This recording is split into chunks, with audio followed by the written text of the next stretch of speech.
Welcome back, everyone, to Bar Talk, the spirits and beverage podcast and video from Relief and Resource Company in Fenton, Michigan. I'm your host, John Foley. With me, as always, Courtney Booms. Hello. Marc Miller. Hello. And today is our first sequel episode to Woo. Rum Train 1's Rum Train 2 today.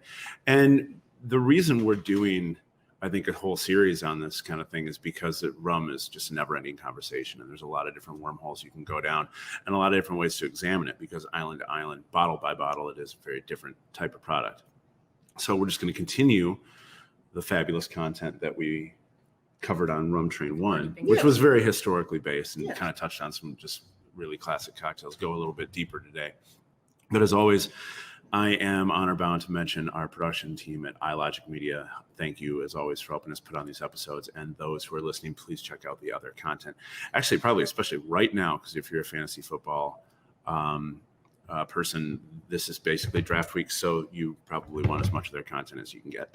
So let's dive into it. Let's do it. Rum Train Part 2, The Reckoning. The Reckoning? Yes. All right. All right. So let's just get maybe a little overview on what we're covering today, since we didn't really do like a structured thing, like you have to cover this, I have to cover this, you have to cover this. We kind of each picked something that we're passionate about. Favorites. Yeah. Why don't you?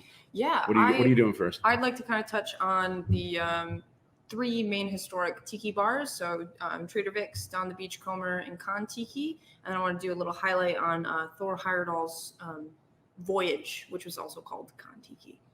Which everybody had to read, I feel like, in middle school.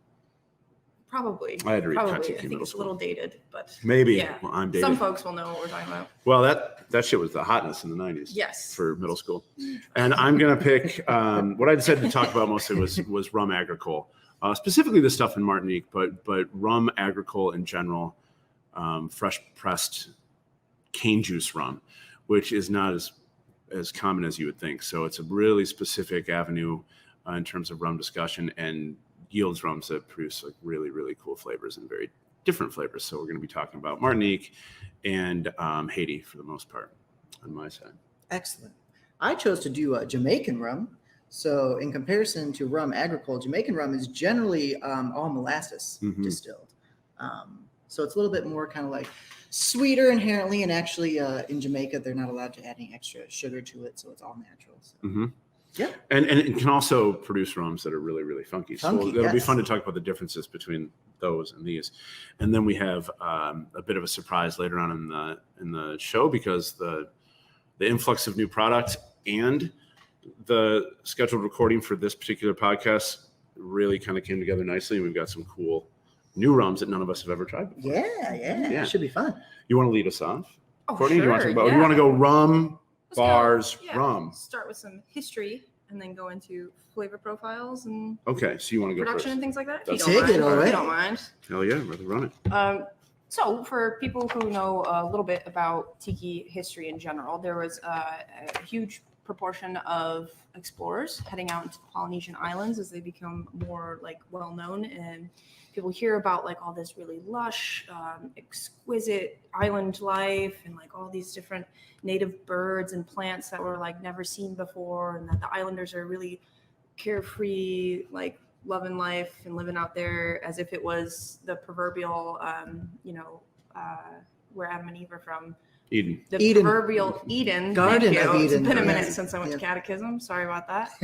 And so people start exploring. People who have boats and have the ability, the resources, and they'll take some natural travelers with them, and they'll head out, and it just was everything they wanted and more, apparently. Now it's just also inherently part of kind of colonialism and exploring far out reaches in general. And after some time, you're going to see the likes of Captain Cook and Captain Hook? Captain Cook, Oh, all right. Cook. He goes Different up to dude. Hawaii, and there's like part of native Hawaiian lore that says that someone will come from the sea, and they're like basically demigods. They're like the equivalent of like the Hercules in the Polynesian islands and things like that. And so Cook actually gets mistaken for a god at one point, and then he starts like treating people really poorly, and things go bad, and there's big brawls, and pretty sure some people get eaten at one point or another as well. This is just lore. I don't think actually people are eaten, so take this with a grain of salt. But generally, it's wild and crazy out there, and people just want to go see it. It's like the Wild West frontier, as well as this slice of Eden out in the islands. And you also have, during the First World War, people are traveling outside of their boundaries for that reason, for the war effort. And there are bases and places in Polynesia where people are staying for that reason as well. So there's a place for you to stay, and it's easier to get out there than it ever has been. Easier to get out there than it ever has been. You've got the boats made for it. You've got the supplies out there in some cases. So some of this eventually comes back to the U.S., and you get merchant traders out there. And in particular, there's a merchant trader who goes by the name of Ernest Raymond Beaumont Gant. His grandfather was a trader out there first. He decides to go with him. So by the time he's 18, he's seen more of the Caribbean than possibly anyone else in his general area, which is California. And his parents know that he's got this love for travel. They decide to let him choose whether or not they want to take his college fund to go to school or to use it to explore with his granddad further out into the islands. And he chooses the latter for the sense of adventure and heroism probably as well. And so he starts an import-export business with his granddad on their yacht, and he starts collecting different things from around the islands. And when he lands back in the U.S., he decides that he's going to open up just a cute little shack for people to come and enjoy some exotic rums and some food that he's gotten recipes from when he was out there. And it's out in California, so movie people pick this up too, and he becomes a movie consultant after a period of time as well. And you're getting all these like really big explorer movies at that time as well. I'm trying to think of the big one. Well, I mean, he was pretty much active right initially at the 30s, 40s, right? Yes, yeah. So 40s when he's opening this place up and he's starting to move into the movie industry as well. Yeah, so I think you've got stuff that some exotic adventure movies like Gunga Din and things that start that become big, but then I think movies about the South Pacific in general are obviously a bigger deal after World War II. Movies and books, yeah. So I'm just kind of looking through. His Majesty O'Keefe was like a really big one that came up from that time. The Barefoot Trader. You've got, I'm trying to think of a really, really big one. Let's see if I can find it here just super quick. I can't, but it'll come to me. So anyway, movies get really popular, and he's starting to get celebrities coming to his little like hut bar, basically. And as he grows this fame, he realizes that he can't just be serving like daiquiris and like really quote unquote plain style drinks. He's starting to like create these, what he develops into rum rhapsodies. So it's built along the same structure as Planter's Punch, that old rhyme that everyone knows, right? And these which, if you don't know it, is 1 of sour, 2 of sweet, 3 of strong, and 4 of weak, right? Is that like the one every tiki bartender probably has this tattooed on them or something like that. I hope not. That exact. I've never heard that, so thank you. You've never heard that one? No. Yeah, it's an Sour, old kind of like rule of thumb style breakdown for how to build like a larger form juice-based rum cocktail. Gotcha. And the 4 of weak is obviously your water and your crushed ice. Yeah. So he's just creating more complexity to a situation that most people already are aware of as far as like the daiquiri build goes. Right? Sure. And he entrusts these recipes to him and they're called the 4 boys. They're Filipino bartenders who were the only ones at the time that he would entrust any of his recipes to. And then he actually had like this huge secrecy involved. So like they were all trained to never reveal anything besides like, what's in this drink? And you would say like rum and fruit juice. What's in this drink? Some gin and fruit juice. What's in this drink? More rum and some fruit juice. Like they would never reveal anything besides the very basic amount of information. But he is responsible. Down the Beachcomber is responsible for Missionary's Downfall, Cobra's Fang, Vicious Virgin, other really well-known cocktails that just keep on propelling this idea that the South Seas are amazing and you should come to this little shack. And so he does grow it through his grandfather's money, his own money after some time as well, into this much bigger Don Beachcomber's Cafe. And he decks it out with like fish lanterns and like schooners that are like hung up in the rafters and stuff like this. There's bamboo all over the place. You've got your peacock chairs and all this kind of kitsch that people have grown to love. And So he's enjoying that. You've got Polynesian pop exploding, in the movie theater industry, and you'll see it in like home decor and things like that too. Victorian homes, like you'll walk into it, and then inside the whole kitchen is just decked out with bamboo and stuff as well. Yeah, and this started permeating too in American culture after GIs came back from the Pacific. Yes. They brought an affection for that region with them. So it's not just Caribbean influence per se. That's true. General, it's all kinds of island culture. Yeah, the island mishmash that becomes American tiki culture, or at least American tiki nostalgia.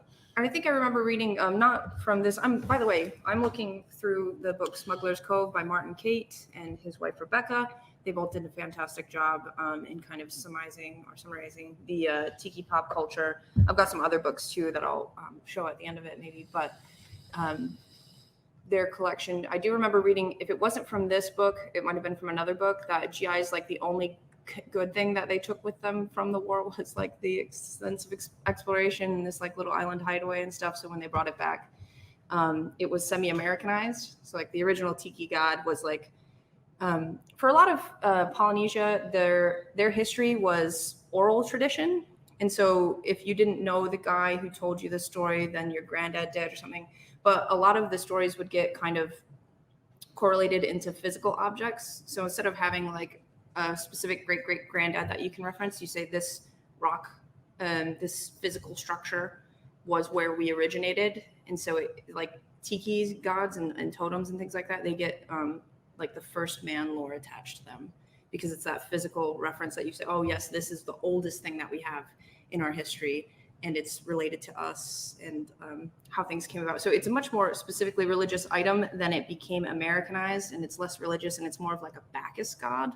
So it's all about good drink, good food, good fun, good luck. And so that is a jolly decadence. Yeah. So there is a disconnect from what we would consider American tiki and then like historic accuracy tiki. But it also ties in with what you're saying there, those GIs bringing back things that they considered good luck. So they'd get like a tiki totem from something and then they survived the war and they're like, okay, this is really good luck too. But generally, Don the Beachcomber creates a huge popularization of tiki culture. Later on, a gentleman named Victor Jules Bergeron, he's also in the kind of California region. His parents were French. He suffered tuberculosis as a kid and a bunch of other things. He's actually he had an amputation of his leg from it. He starts reading these types of things in books and getting really into the culture because that's his version of escapism from his childhood illnesses, basically. And later on, he goes to Don the Beachcomber's cafe, and he's trying, like, he's writing things down. He's trying to get recipes from like the Four Boys, the original bartenders and stuff like that, and he's getting nothing. But what he does start to do is he realizes like the kitsch and everything is one of the big draws to the situation, and so he creates his own bar under the same kind of idea. And he'll do things like he'll go to movie production companies and say, hey, give these out to all of your actors and they can come to my bar and they get like a free drink or two before they have to pay for their own or something. And so he gets his own fame. He kind of starts off from the basis of Don the Beachcomber and then builds it into his own thing. He goes extravagant with the decor. And that's actually where the Trader Vic nickname comes from, is he would very commonly trade a few drinks for something that you had collected yourself on a South Seas adventure or something like that, or in a garage sale or whatever. It didn't really matter, but that was where the Trader Vic nickname came from. And as you're mentioning all this stuff, what I'm thinking about, I think, is one of the reasons why this type of drink and restaurant culture had to have been very, very attractive is I think that we all go out, as a way to escape the day-to-day things that we have to deal with. Yeah. Right? And these types of environments, especially back when they became initially popular, had to have seemed like such a stark contrast to anything that Americans had seen or done. So it seems like such an almost outlandishly relaxing overcorrect to what they usually are doing. Right. So these places seem to be of and purely for leisure when, they're going there for vacation. It's very contrarian to the like general. Meanwhile, these people are working their butts off to try to provide these, these Right. environments for us to travel over there and relax.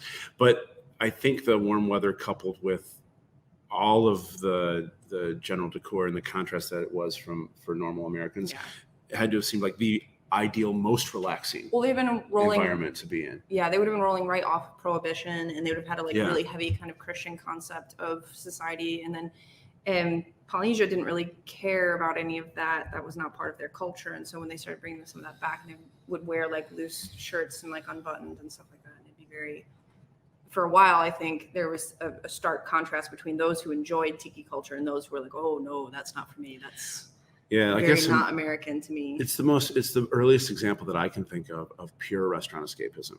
Yes. Pure restaurant or bar escapism. Like almost everything else probably would have been similar enough to your experience, but that had to have been so stark and so readily attractive. And they did consider it for the most part, like, so the early days of Don Beach, like little cafe and stuff like that, it was very, you just walk in, grab a drink, walk back out or something. But then as time goes on, these restaurants become like big, lavish, like extravagant things. Like you would dress up to go to a tiki bar, and you'd get like basically Americanized Chinese food and things like that, and very juicy rum drinks and stuff, which we might consider today not to be specifically fancy, because now it's semi-cheap to do some of these things.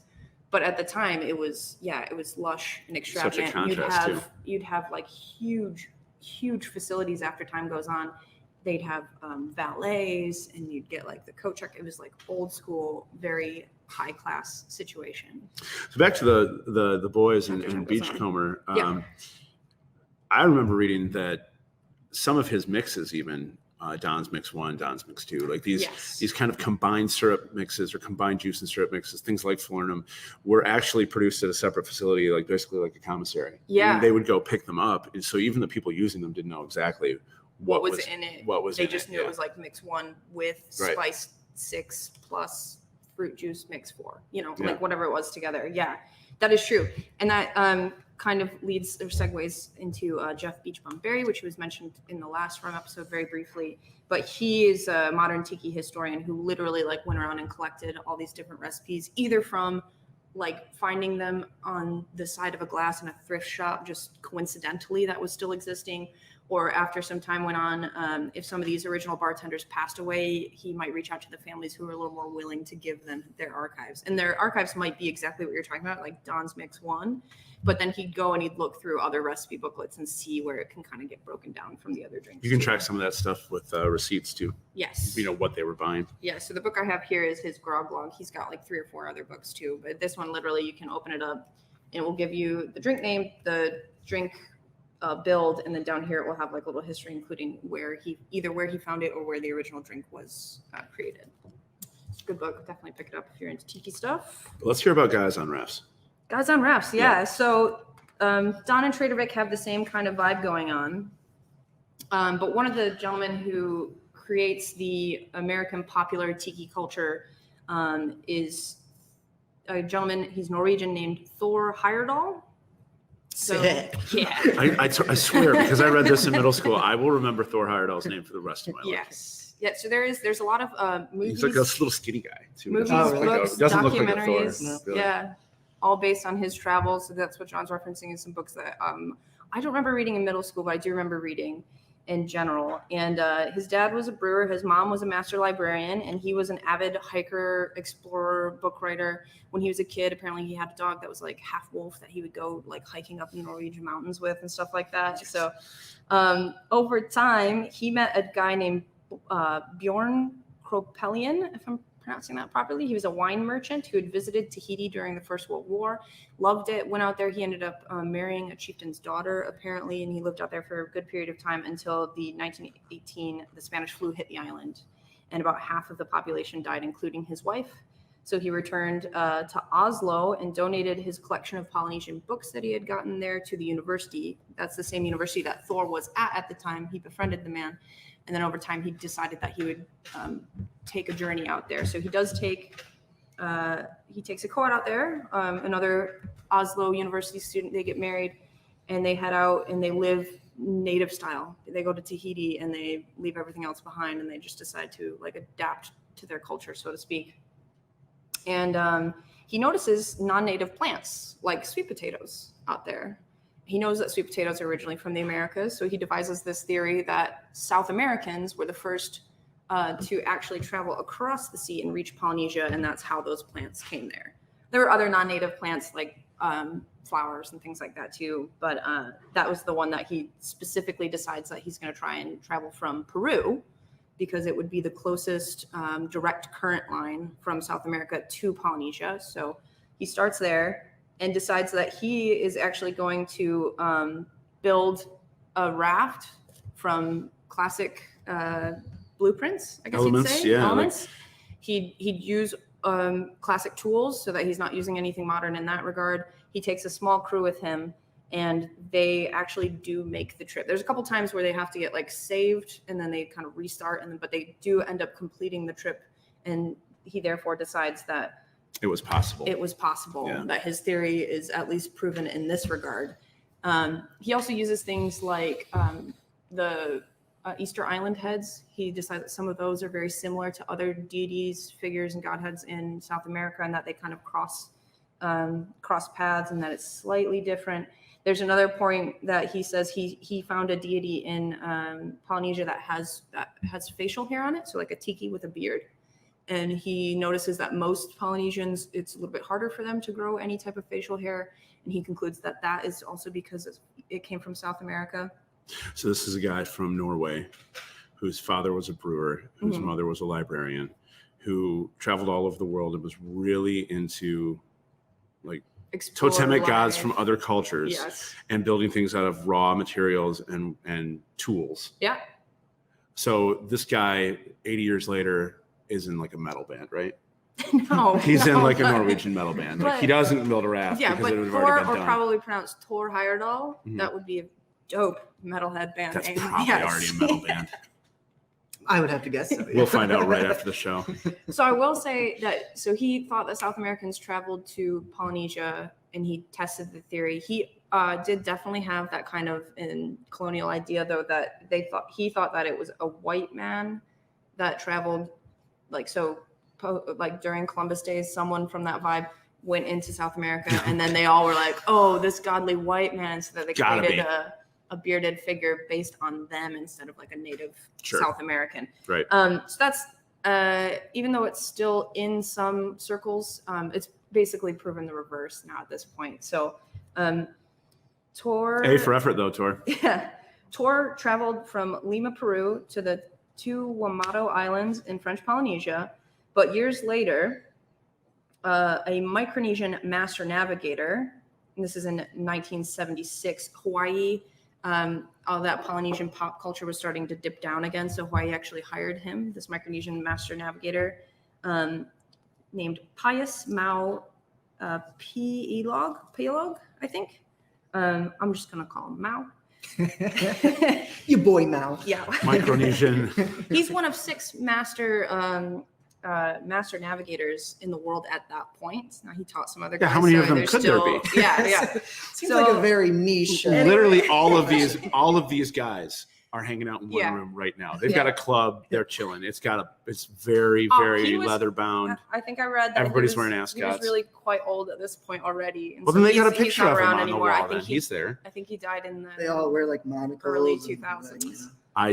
Pipes. I'll never be in that room. Yeah.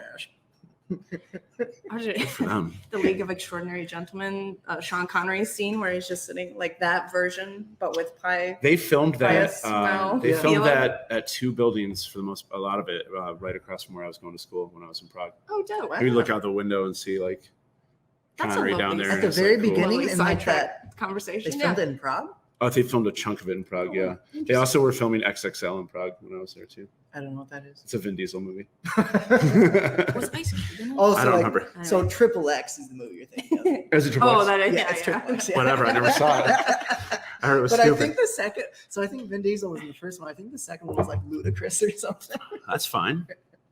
They would both eventually be too fast or too furious for anybody. Yes, very true. To have with, Very yeah. true. Well, someone who was also fast and furious was Polynesian Oh my God. Micronesian Segue. master navigator Pius Mau Pielog. He created a double-hulled canoe. It was not an easy transition. We'll Definitely. work on the segues for the next one. He sailed from Hawaii to Tahiti in 1976 using only ancient techniques. So Polynesian culture, like I said, was dying out, so they hire him to kind of revive this cultural history, to redo the Kon-Tiki voyage, which was the name of the voyage from Thor Heyerdahl. His voyage is called Kalaia, if I'm pronouncing that correctly, and it does work, and there's a huge Hawaiian cultural revival. So Thor's idea was that this current would pull back, from South America into the Polynesian islands, that was just the current that they rode, and then that South Americans stayed there in Polynesia. So with Mao's trip, the idea is that Polynesians went out as far as they could, and then when they were running out of resources or something, or were like in any type of dire straits, they would just hop over to the current and ride it back home. And then they would try again with more, supplies or more people stuff, or whatever, and then just do it again until they finally did reach someplace. And based on the travel from Mao, it's more commonly likely that his voyage was the real recreation of the voyage. He also did later create a similar boat to the one that he used here, and then fully circumnavigated the globe. That's awesome. He is a master navigator Really, after all those. So at what point, if you're an MN and you haven't traveled the world, are you subject to you have to give your title away? Yeah. Relegated is what they call it in the in Premier Soccer. Yeah. Just bump you down to I don't know. That's a good question. mostly master navigator. Yeah. Semi-navigator? Well, Yeah, whatever. He keeps I'm the just saying you title got to lose it if you regardless. Apprentice navigator. Yeah, you got to use it. But his voyage created eventually the popular, 70s popular tiki bar strain, you might call it Kon-Tiki, which was created by a gentleman named Stephen Crane. He was married to a waitress. They combined, took ownership of the bar and its satellite bars because they did grow.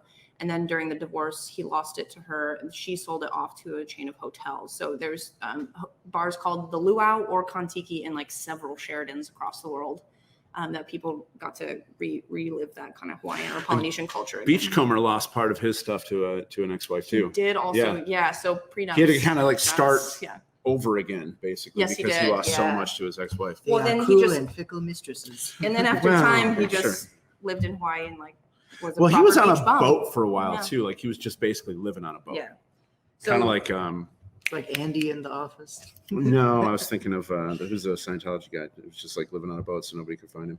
L. Ron Hubbard. Oh, yeah. He did that L. too. Ron Hubbard, yeah. He didn't create his own religion that I know of down the Beachcomber.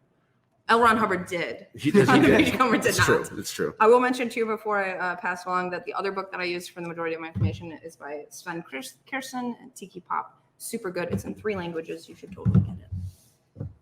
Yeah, but beware, because if you order it, it might take 2 months for it to never come. That's on For it to Amazon, never just not happen the to book me. itself. Yeah. So Bezos is in space, he's Yeah, got sure. more important things. Is he right now? No, I think he came back. Well, good for him. So I'd like to talk just for a little bit. I don't have as much historical information, but I do want to talk a little bit about a type of product that I feel is super, super underrated, and I think maybe hard for American drinkers to like if you haven't been there or been exposed to it before, but that's Rum Agricole. So when you see rum spelled with an RHUM, that is a French-speaking island spelling for that product. It still means rum.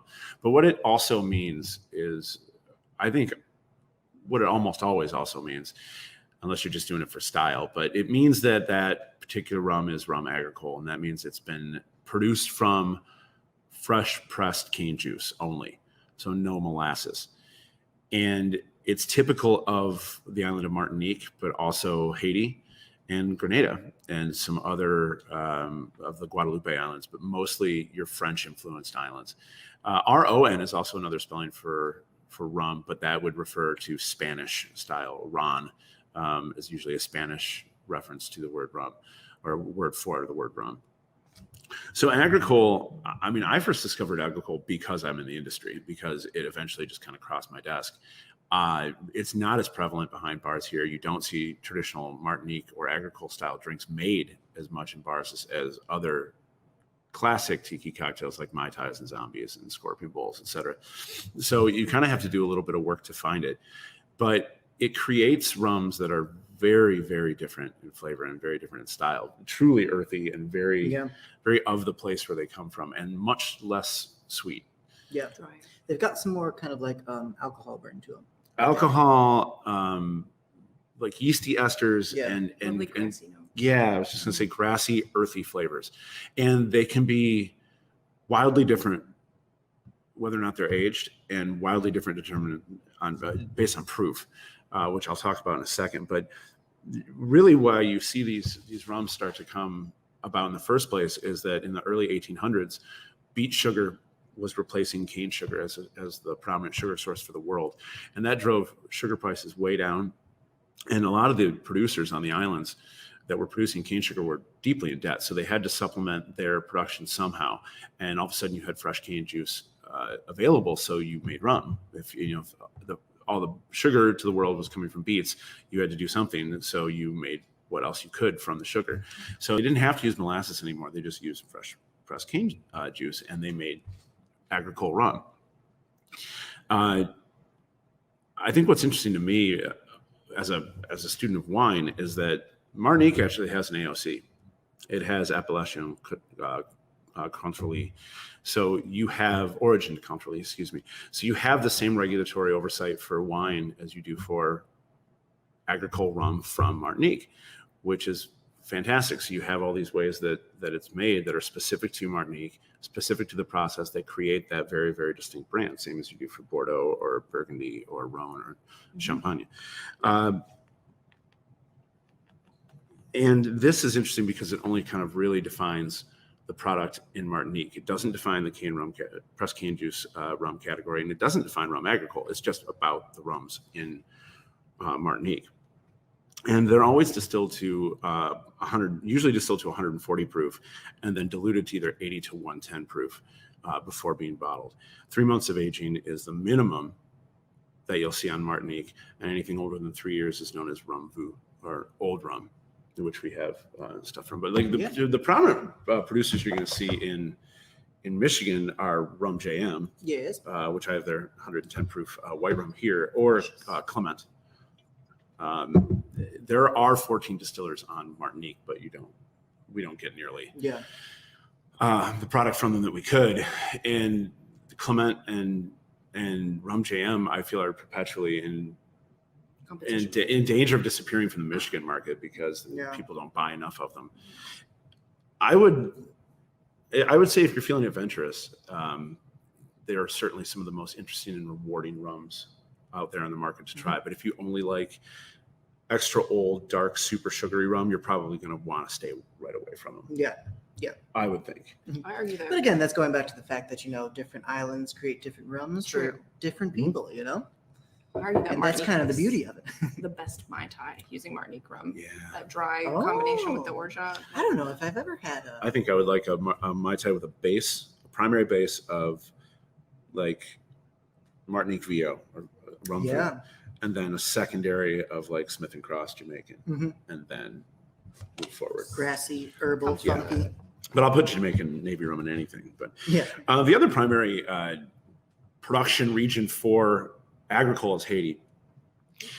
And there's a whole lot of Haitian rum, but a lot of it doesn't leave Haiti. You've got all of these little tiny, like kind of farm distilleries peppered all over the island. Yeah. But really they're making rum just for the little pockets of Haiti where they are. Yeah. A lot of Haitian rum is made similarly to cognac because, you have French influence in distillation. So you've got fresh pressed cane juice that sits for 2 to 3 weeks. And the natural yeast in the air in the region is what interacts with it and starts causing initial fermentation. And that is pretty much exactly how you make cognac. And you don't add any extra sugar or any sulfur, similar to what you were talking about beforehand. Yeah. And this creates rums that have a big local yeast influence and a local earthiness to them too. And Haitian rums are agricole, but they're different than Martinique rums. I think in our last rum podcast too, it was mentioned that they have the same classification for age, like state. So they use like As VO Scotch, and stuff as a statement instead of 12 years or something. Yeah, so like Barbados does. I mean, it calls itself the first one, the first dark rum on the market. They have a white rum too. Is they say 3-star, but it's 4-year, and then the 5-star is 8 years. So they do have some house specific classifications for age, but then they'll also list the age too. Sorry, I said as Scotch. I was thinking of the Solera method with With Scotch Yes. and rum. Yeah. But anyhow, We were going to talk about Barbancourt separate from this. We were just mentioning Barbancourt today because we're featuring it in your obscure but awesome. obscure but awesome. Yeah, we were category. going to feature it in the Barbancourt and obscure but awesome. But since it's from Haiti, it kind of worked into what you were already talking about. So Yeah. should we try a pour of it? I I think haven't so. had Barbancourt in, Yeah, in why forever. not? Rum Barbancourt. All right, so 4 years old. Yes. There's a much drier smell than No, Barbancourt. I mean, agricole rum is super dry. Yeah. And that's where those alcohol flavors and kind of aromas can shine through, which make people, it can turn people off. But once you realize it is part of the category, part of the style, it becomes easier to, I think, get around. I do get a little bit on the nose, though, a little bit of brown sugar sweetness. Yeah, and this goes up as Barbancourt gets older, right? So this is the 4 year. Yeah. There's an 8 year, there's a 15. And as they go up, it's not just brown sugar, like you say, but also I think burnt brown sugar. Yeah, absolutely. Yep. it comes from that high proof, I think, too. But there's a lot of to me, I get like a little bit of a rubbery scent out of it. None of the flavor. Yeah. But definitely that scent, the same way that like a good Riesling can smell like gasoline. Like even though it's Yeah. the Petrol. flavor is not like that. Yeah. The scent is really strong. Yeah. And being that they are on the same island of Hispaniola, I believe. it Hispaniola. is, Yeah. Mhm. you can get notice kind of a lot of similarities between this and some Dominican rums, like Yeah. And there Tidal. is agricole on the Dominican too. Yeah, yep. Not all over it, but there are agricole producers on Dominican and Trinidad too, and Panama. Yeah. I've noticed they're definitely more towards, like you said, like the leaner end of the rum spectrum, not Mhm. super sweet, not super heavy, just kind of. They make more- delicate cocktails, but they can make very powerful cocktails too. Absolutely, yeah. I mean, I have a tea punch here with Rum James white rum, but it's 110 proof and it's very, very funky. And if you use like a nice clear cane sugar and a little squeeze of lime, you have basically this really interesting, almost kind of heady, deconstructed daiquiri. Mhm. Yeah. Yeah. But much more booze forward. Beautiful, yeah. It's Beautiful great rum. if it was an old-fashioned. Barbancourt. Yeah. Or Barbancourt. So please, I mean, check out Agricole if you guys are really interested in kind of learning how truly rum differs island to island. Yeah. I think. And how those flavors can punch. Moving on from that, let's talk about Jamaica. Jamaican rum Jamaica. for a minute. You've got my two favorite categories. I mean, we're talking about my two favorite kinds of rum, really, which is Agricole and Jamaican. Yeah. And it was kind of a coin flip which one I wanted to talk about, so I'm glad that you're. Picked up. Well, and You're interestingly getting too, middle. well, the last episode I talked a little bit about Rum Agricole, but you kind of expanded on it, so that's good, I think. That's why it's a sequel. What did I say? The The Reckoning. The Reckoning. Yeah. Dream Part 2 of the Reckoning. Mhm. Anyhow, Jamaican rum. Sugar was first introduced to Jamaica in 1494, is what I had read. Came from the Canary Islands by that sweet dude Christopher Columbus. Maybe not so sweet, but you know. The British had taken over Jamaica from Spain in 1655, thus introducing rum and rum making to them, which they had already been distilling on Barbados. And then from there was kind of like an influx of rum distilleries on Jamaica during that time. In 1893, there was about 148, is what I had read. But then towards kind of like the end of the 1800s into early 1900s, the anti-slavery movement played a big part in kind of the paring down of the number of distilleries on Jamaica, because obviously it should be noted that with all rum distilling, it was basically done on the backs of slavery. 100%, So now there are very few on Probably the more island. than any distilled spirit. Yeah, more than any distills. Which Without we did question. touch on in the first rum, Yeah. rum episode as well. Yeah. So now there are definitely less. I couldn't get a solid number on it. Wikipedia said there are only 4, but I don't think that's necessarily accurate. Distilleries on Jamaica? On Jamaica, yeah. There might be 4 Appleton. like As maybe like 4, as like, far as like named estates that distilleries? are Yeah. singular estates that aren't owned by other people, but like Appleton, for example, is Versus owned private. by Ray Camp- Nephew. Which is in turn which owned is by Campari. yeah. Yeah. And then like Smith and Cross. Smith and Cross is actually owned by Hayman's. I knew that. Yeah, Yeah. which is a London company, Hayman's Slow Gin. Yeah. They're which they're basically they're sourcing barrels of rum so Right, is and making it. Yep. Lemon Heart is also a British company. It is. Yeah. Yep. And Is Hamilton over there? Hamilton, is in Jamaica, but I is believe it so, but I don't British? know who owns it. But that's another one. Yeah. Hamilton comes Yeah. from one of the other. Same with like Dr. Bird, which is done by a distillery in Michigan, but it's still a Jamaican rum because they're sourcing their rum And their finishing barrels, and then finishing it in muscatel barrels. Yes. So yeah, you have a couple main ones. The oldest, interestingly, the oldest kind of like singularly owned estate that they call them that still distills and makes rums is Worthy Park, which dates back to 1670. Which I thought was kind of interesting. They have a single estate reserve and then a 12-year single estate as well, which we don't have. But Bring it to us. Very interested to Yeah, try. I want to try it. And yeah, just overall, Jamaican rums in general, like I said, they're distilled from molasses, which if you don't know, molasses is kind of a byproduct of what you get when you refine sugarcane into sugar. So it can kind of be seen as maybe like a lesser kind of rum distillate because at the end of the day, you're just using byproducts of that. But something interesting that I had learned is there's this stuff called Muck and Dunder. Have you guys ever heard of Muck and Dunder? Yeah. It's kind of a cool thing. Dunder is basically stillage that is left behind after a pot's distillation run. And the thing about Jamaican rum, similar to Rum Agricole, is that it's wild fermented. So it's sitting in basically the wort, or you could kind of think of it as wort, like a beer basically, is sitting in what they call puncheons. And, you know, there's wild yeast from the environment going into it. But what they do with the Dunder is because it's super acid rich, they add some of it into the fermentation puncheon to create more of those kind of like fruity esters. That's where you get like the bananas, a little bit of that funk as well. And then muck, which they also add to it. It's basically a biologically rich like bacterial culture, like you would have like a mother vinegar, which if you are, I don't know if lucky enough is the words to say, but to like see like a mother vinegar in like a store-bought vinegar is kind of very strange because it looks almost like an alien brain or something like that. But basically they'll add that to it as well, which some of those like mother mucks, I guess you could call them, they've been kind of like keeping and like aging for years upon years, you know, decades. Oh God, generations. Sometimes they just generations. Let it like grow on the side like, of the well, Boston. that's in brewing too. Like it creates a super funky vibe. Weihenstephaner, the German beer is been brewed since like the 1500s, 1600s, and it's got don't clean their stills. it's got a yeast strain that's still alive. That they've been using forever. That's insane to me.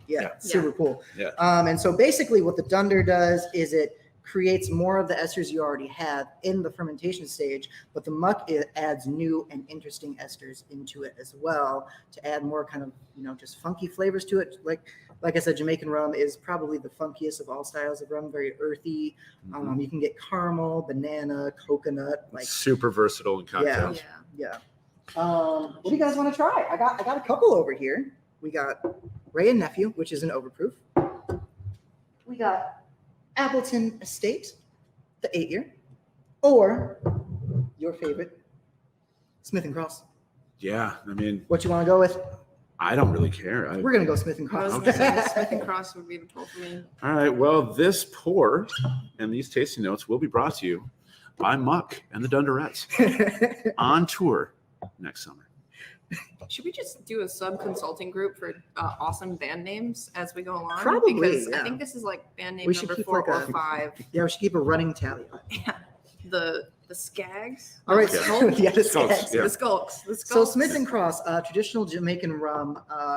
Something to be noted too, Jamaican rums are usually almost always done with pot stills as opposed to column stills, which kind of help those esters work into the distillate more and add all those fine, funky flavors. Smith & Cross is also 114 proof, which is known as Navy proof, which I believe just stems from the fact that it is the lowest proof for which you can still soak gunpowder with and have it be flammable. Yep. Which is awesome. And another thing. So if you spill this on your gunpowder, don't worry. Just drink more of it and you'll be able to pop that gunpowder off, no problem. Just make sure you're in a large field with no one around you. Can I include my fun fact since we've just gotten a couple fun facts and I almost forgot to say mine? Yes, fun fact. Queen Elizabeth II, apparently the first time she ever tried a meal outside of the castle kitchen. Her bubble. Yeah, her bubble was at Trader Vic's. Oh, in nice. like 1937 or something. And you know she got down. Oh, she she was partied. just going after that crab rangoon like a wild thing. Atta girl. So on the nose of this, again, very Okay. funky, but I almost kind of get like a weird kind of like bright apple thing to it. I get as well. butterscotch every time out of Butterscotch like almost too, any yeah. Jamaican rum I taste. I get butterscotch.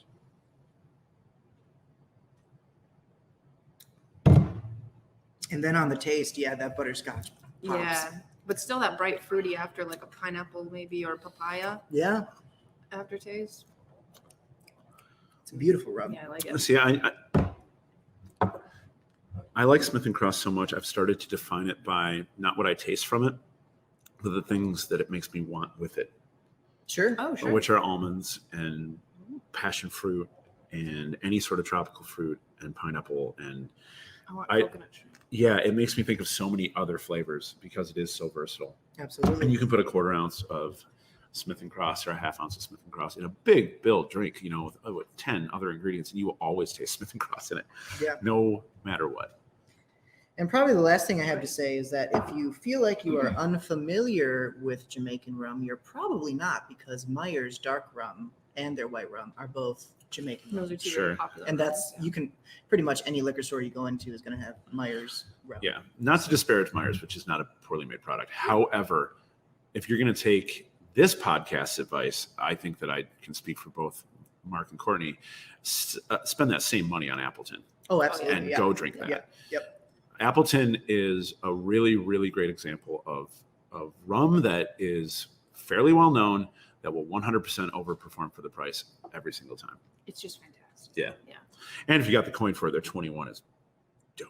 I almost pulled that to taste for us today, but I was like, nah, it's a bit pricey. It's very pricey, yeah. It's the next Rum Train podcast. So this, Are we only- we thank you for listening to us, 'cause we had a lot of information today, a lot of academic rum information, but I think we're going to wind this down with a little surprise tasting, because Some we have special boys. Yeah, so we do these podcasts typically on a Tuesday afternoon. It just so happens that a lot of our liquor for the bar comes in either at the beginning of the weekend or Monday or Tuesday.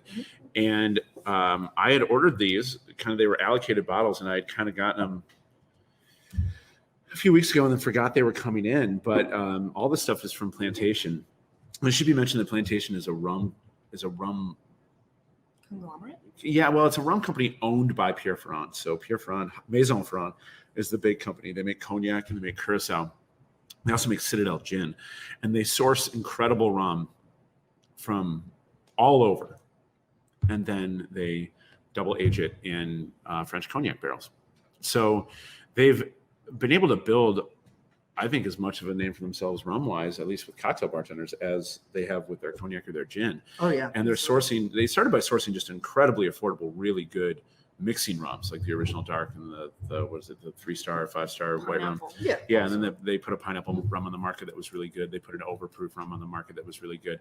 And now what they're doing with it, I think, is pretty fascinating, because they're taking and they're sourcing stuff from single islands and then releasing aged vintage releases. Statements of it. Yeah. Yeah. So that, and each release is unique and each release is limited. Yeah. We're lucky enough to get a lot of them. So these are from proof, lowest to highest. So. Oh, from Proof Low Size. Yeah. Okay, so we're going to first start and try Peruvian rum, single island, Peru, age statement 2006. Yeah. And then a Barbados from 2011. So, 15, 10. And then the Trinidad is from 09. And we're all proofed out around 102, 103 proof. About there, yeah. Is Peru a little bit lower? Peru's a little bit lower. So it's 95 Yeah. proof. And we've never tried these before. We generally like most things that Plantation does. Plantation puts out enough to where, in my opinion, they usually make good to great rum. They are sometimes capable of making a rum that I don't like, but they never make a rum that's boring. And the island specific stuff does tend to really shine through. Yeah. The last Peruvian release, I think, was very, very good. Absolutely. Yeah. I can't remember though where the original distillation influence would come from in Peru. Was it Spain? Was Peru a Spanish influenced island? Peruvian. It would not be yes. French. No, it would be And I don't Spanish. think the Brits got that far down. So Spanish. okay, so we're doing Spanish style So think about it rum, for a minute. which usually gives nice big body. And these, interestingly too, which I don't know if any of the other, I mean, they kind of do, but the other plantation products, if you look on these ones, they have like an entire Like a sommelier's. sommeliers, yeah. Yeah, comparison, like exactly. tasting and like information. Yeah, here just Distillery, Cartavia Rum Company. It is made from molasses. Fermentation is 3 days, and this is pot and multiple vacuum column stills. Cool. Yeah, distillation in 06, aged until 2020, and we've got 11 years in bourbon cask, and then 3 years in Ferrand cognac cask. So spent bourbon and then cognac finishing. And you've got esters and volatile compounds and dosage. It's all like dosage, excuse me. Yeah, all mentioned right here. So it's really cool. You can Yeah. really nerd out on these rums. And I think, Master distillers listed as well. yeah, they do. Yeah, it's awesome. Jorge Luis Rodriguez and Alexander Gabriel. So you've got a really good opportunity to kind of totally nerd out on rum with the plantation releases. And I kind of wonder if what they're trying to do with this type of single island program is trying to build into, maybe this is a reach, but build into the type of conversation that people have when they have about Compass Box scotches, where you see this utter transparency, and each of these releases is kind of its own thing, and you're kind of breaking a lot of the rules because you're a negotiator, you're sourcing your product from the islands, from different distilleries, and you're releasing them. But that's exactly what Compass Box does, and they do it really, really well. So I think that we're probably starting to have to change the way we talk about plantation if they continue to do things like this. Becoming a Compass Box. Hype the crap out of this. No, it's going to suck. Well, we'll see what happens. No, it's not. That smells delicious. No, on the nose, it's fruity, high ester. Yeah. It almost smells like a bourbon in a way. That jumps right out of the glass. It doesn't smell like corn sweetness though, but it does smell. It does smell rich. Yeah. Citrusy. Yeah, like almost if you soak vanilla extract in like lime peels. Well, 11 years in a bourbon barrel. Yeah, but it's not just that's vanilla. An interesting description. But if you threw a bunch of like lemon oil in vanilla, that's what it would smell like. Like a vanilla sherbet.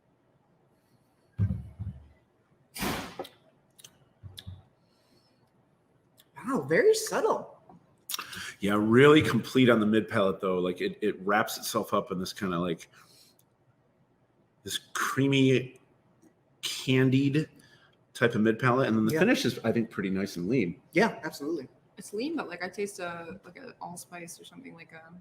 Yeah, I guess I mean by that not cloying. Like I don't feel like it's like a dry I feel like finish. my tongue is coated in anything. And there is that kind of like slight caramely undertone in the background, or too, like that. which is really nice. That like bitter cocoa. Yeah, on the finish, on the very end of it. I think what I like about this right off the bat, I'm hoping it's present in the other two, is that you've got the depth here and complexity and easy drinkability that I would expect from age statement rum. Yeah, absolutely. You know, it does. It does do what it's supposed to do. Yeah, how old did we say these are? Do we know? This one was distilled in Just have the 06 year and 2006, and 2020. So whatever that math is. 14. Whatever that math is. You know, you're the math guy. You handle money for this bar. Every now and then. Oh, 5 years. you're never closing again. Oh no! Winner. I have to close. Okay. That's good. Barbados, 2011. Let's go through it. So we have the West Indies Rum Distillery, still molasses, fermentation is 3 to 4 days, column and pot still. Distillation year 2011, aged until 2020. And That's 9 years. Yes. And they split. Way to go, bud. They split the difference here, 4.5 years in Brighton Beach, Barbados, in bourbon cask, and then they move it up to France and do another 4.5 years in Ferrand barrels, which is fascinating because they're moving it, you know, across the world to finish it in cognac. Demerara. Yeah, Barbados. This would be Demerara rum. And this one is also column and pot still. Correct, and we're up to 102.2 proof. A little bit spicier. Yeah. Yeah, you can already smell it. It's gonna be sweeter though. I like Barbados rum. I out of the 3 single islands, I think we're kind of moving away in terms of what I was interested in, and like my interest. Like I think Peruvian rum is kind of cool because I haven't tasted much of it. Yeah. I tend to always like Barbados rum. I'm not even going to finish this because Trinidad rum is awesome too. But I just feel like There's really no rum that's I'm bad. tasting a lot of Trinidad rum, but this doesn't have the brightness on the nose. No, This is No, much this is much deeper sweeter and richer. Yeah.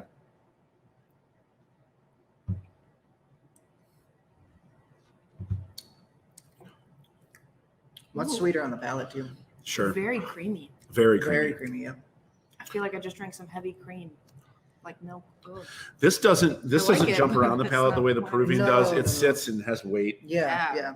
It reminds me. I mean, maybe this is just the Barbados leap, but it reminds me of like Exo Mount Gay, Yeah. Oh, yeah. like big, rich, kind of fat Mount Gay. Old We rum. can maybe also attribute it to, I mean, this is 5 years younger than Peru is That's too. true. You know? It's not plain like unruly. I No, taste like a salted caramel candy. Like a Yeah, this one- chocolate-covered this was salted very caramel, but it's candied. Very candied. And it doesn't seem like an endorsement because of the way we're talking about it, but maybe that's because we end up tasting a lot of sweet rum for our job. Right. This is a Sure. very well done, sweeter, young rum. Yeah, younger Absolutely. Yeah. rum. Although And it's got a pelican on the bottom. it does have a pelican on the bottle. Yeah. All the label I'm designs loving are those super birds. awesome. I wonder if this would probably be more attractive to somebody drinking it neat versus the Peruvian where they might want a little ice. Maybe. It's higher proof though. Yeah.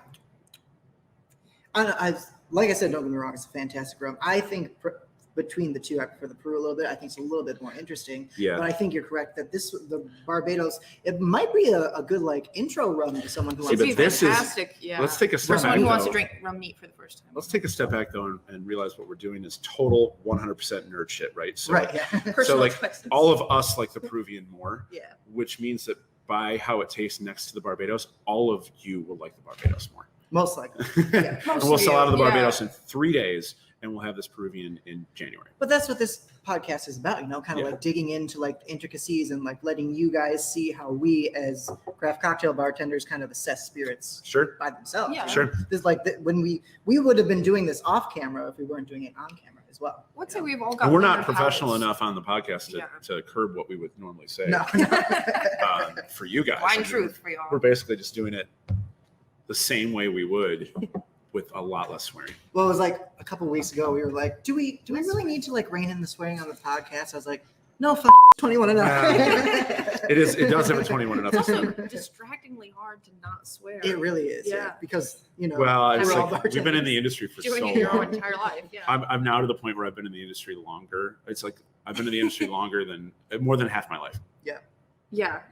Well, it still freaks me out when there's like if 2000 Which is depressing on and that encouraging ID, at the they same can time. actually drink still. And also, I think on the edits too, if we get too rowdy with it, John will sometimes like bleep it out. So I think you will too. Yeah. Okay, Is there, so like, a here's our space bar last one. across your mouth too when it happens? Here's our last one. Find out. The rum train gets longer and longer. Plantation Trinidad. We've got age statement of 2009. This is the Trinidad Distillers Limited. It's still molasses. It's still a 3-day fermentation, which seems like it must be the norm. This is 4-column still, though. So this no is pot no still. pot still, Oh, which So it is should typical be- of Trinidad. yeah. Oh, really? Okay. Yeah. And then you've got 11 years in bourbon and only 1 year in cognac. And That's why it's got that high gravity. yeah, Yeah. yeah, and you're up on esters and volatile compounds, et cetera. So I think that you're going to get fruity and big and rowdy because Yeah. we're also at Rowdy was the word I was going to use. yeah 103 proof, 103.6 proof. Because like, And this is all you can ask from these rums because ideally thank you, Sarah. it's 25.6 ounce in a Yeah. bottle. We're probably pouring the 1.6 here. So if I would say if we could sell these in like 3 1-ounce flights, Like a little flight. Oh, yeah. like- I would sell all 3 bottles this way Yeah. because it's already Like a kind little of kit. It'd be so cute. it's already kind of sussing out that way. It that would be so cute. Yeah. We This have one on the nose grams is to go, already yes. more aggressive. Yeah, it is. This is good though. It It's smells almost so good. hard for me to get past Elmer's the glue. the That's ethanol. yeah. Okay, so the highest. you had 11 years in bourbon cask and 1 in Ferrand. Ferrand, and I think you can smell the bourbon cask in this a mile away. Absolutely. Yeah. This doesn't smell like a bourbon cask. This smells like walking into a rick house. It really It does yeah. smell. Yeah. This smells like, Like the, not the the corn room brick and house, the literally, wood like the and weed the is- moisture yeah, yeah. and all of that shit that you smell in a rick house. That if you're a spirits person, you walk in, you're like, That's a great room. Yep. Let's just have lunch Just here. want to be in it. Yeah. When we went down to Kentucky last time, we were touring Barton and we walked past and my partner John was like, is someone cooking cornbread? I was like, nope, that's just the rick house we're about to enter. Yeah. This is really I nice. think is the most interesting out of all of them. This will divide people the minute they try it. Absolutely, yeah. Because like the only thing I can smell is Elmer's glue, but I taste a whole lot more. There's so much else going on. Yeah. See, I really love the smell, and I think this rum is fantastic. I'm not mad about it when actually. I describe it as glue smelling, by the way. There's a weird, like silky, like lean, boozy thing that it does as it slides down the palate. It doesn't really spread it this way, the way like the Barbados does. Yeah, it's kind of a truck, and I think it's great. The high proof is there. I mean, it doesn't hide. I get a lot of There's something I'm tasting though. That maple syrup is what I'm getting. Maybe that's what it is, but it's like I feel like But you it's don't get it dry. in a lot of other rums. Yeah, that's why it's weird. Yeah. Because like you feel like your palate should be tasting sweetness, which it is there. I'm but expecting viscosity and I don't get any of it. No. Like it's not really creamy at all, but it tastes like it should be. Yeah. No. Weird. That is interesting. it. Yep. That's super cool. Volatile compounds, 525, the highest out of all of them. That's true. I don't know what that means, but it certainly means something. Well, that's a good way to get kind of a start on a comment thread. Right. If anybody's watching, Yeah. you guys can all argue about volatile compounds, but please do so while drinking rum, because I would love to see how it devolves. Yeah. As you guys comment. Yep. I want to look at that chat thread. I just want to be a little. If we creeper on even that. get it, I'll be really happy. Yeah, it should be said, like, if you guys want to comment on 100%. our videos, let us know what Yeah, you want to actually, see, what I you would- like, what you don't like. I would 100% do a mailbag episode if we Which got I really want to do. if we got yeah. enough comments and if people Yeah. actually want us to answer bluntly and honestly at the end of the show, probably after we've been drinking, we will totally do. We will Should we do absolutely that do it. and just add a couple comment questions for the end of the show? Yes. I agree. Comment questions for the end of this show? Any show, future Well, shows. in the future shows, yeah. How about we're doing the future shows? Yeah.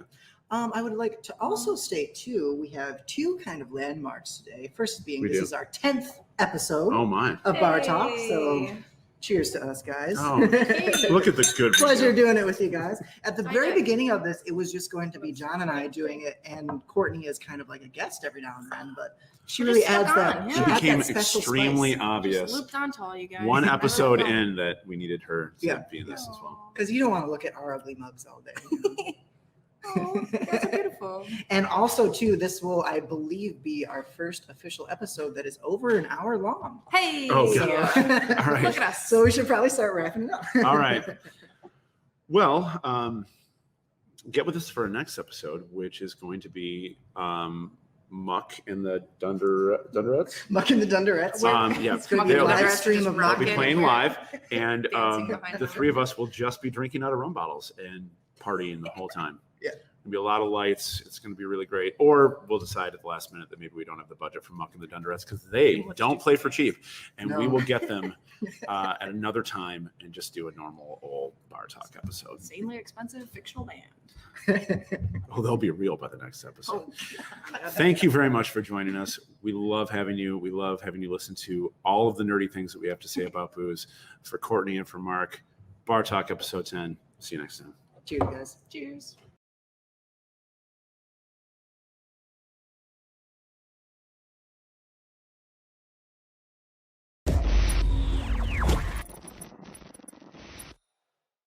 Because it's stupid.